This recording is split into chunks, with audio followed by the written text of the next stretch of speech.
உங்களுடைய அந்த பகல் நேர மையங்களை அபிவிருத்தி செய்வதற்காக வேண்டி அதேபோன்று சுயதொழில் ஊக்குவிப்பு, அதேபோன்று டிஜிட்டல் தொழில்நுட்பத்தை நாங்கள் வளர்த்துக் கொள்வது, அதேபோன்று யோகா பயிற்சி, மனநலம் மற்றும் பல்வேறு விடயங்கள் தொடர்பாக நாங்கள் இன்றும் கலந்து ஆராயப்பட இருக்கின்றோம்.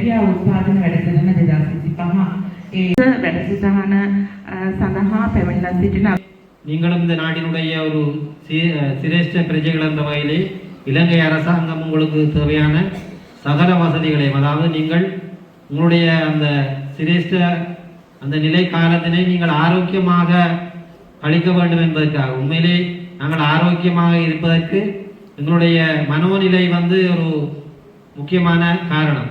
நாங்கள் சிறந்த மனோநிலையுடன் நாங்கள் இருந்தால்தான் எங்களுடைய உடல் எவ்வளவு ஆரோக்கியமாக இருந்தாலும் சிறந்த மனநிலை இல்லாவிட்டால் எங்களுடைய கடமைகளை நாங்கள் சரியான முறையிலே செய்ய முடியாது. எனவே அந்த சிறந்த மனநிலையினை நாங்கள் எவ்வாறு பேணுவது, எவ்வாறு வளர்த்து கொள்வது என்பது தொடர்பிலே இன்றைய தினம் அது தொடர்பான மனோதத்துவ நிபுணர் இங்கே வருகை தந்திருக்கின்றார் திரு ரஷ்மி அவர்கள். அவர் உங்களுக்கு இது தொடர்பான அறிவுரைகளை உங்களுக்கு வழங்குவார். அதே போன்று நாங்கள் ஆரோக்கியமாக இருப்பதற்கு எங்களுடைய நாளாந்த எங்களுடைய செயற்பாடுகளிலே எவ்வாறான நடவடிக்கைகளை நாங்கள் செய்ய வேண்டும், எங்களுடைய எவ்வாறான உணவு வகைகள் மற்றும் உங்களுக்கு பல்வேறு வகையான சில வகைகளில் நோய்கள் இருக்கலாம், அந்த நோய்களுக்கு என்ன வகையான உணவு வகைகளை எடுத்துக்கொள்வதில் அல்ல, அது தொடர்பான உங்களுக்கு பல்வேறு சந்தேகங்கள் இருக்கலாம். அந்த சந்தேகங்களை நீங்கள் இன்றைய தினம் தீர்த்து கொள்ள கூடியதாக இருக்கும். உடம்பு நோவு வாரது சில உளநோய் உளச்சோர்வு காரணமாகவும் வரலாம். ஒரு டாக்டர்கிட்ட, கிண்ணியாவில் இருக்கிற ஒரு டாக்டர்கிட்ட ஒரு முதியவர்கிட்ட கேட்டாங்க என்ன செய்யுது. அவர் சொன்னார், உரலுக்குள்ள போட்டு உலக்கையால என் உடம்பு இடிச்ச மாதிரி இருக்குன்னு சொன்னார். அவர் சிங்கள டாக்டர். அவருக்கு என்ன கணவன் மனைவி இருந்தா கணவனுக்கு பம்பஸ் மாத்துறது எப்படி, மனைவி பம்பஸ் மாத்துறது, அதே போல ஒரு 4-5 சொல்லித்தாரோம். அடுத்த நிகழ்ச்சியில மிச்சத்தை பார்ப்போம். சரியா?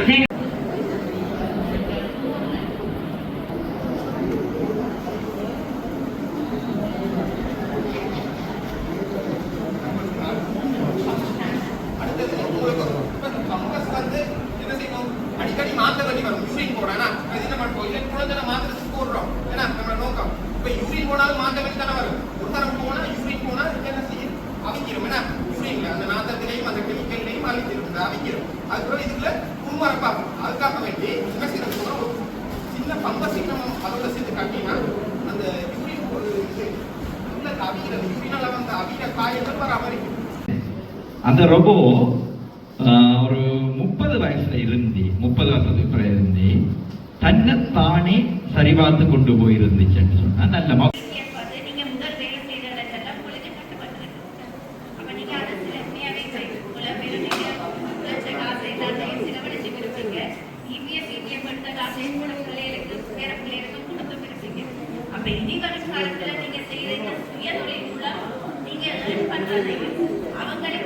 அவங்களுக்கு அதை நாங்கள் இல்லைன்னு சொல்லலாம்.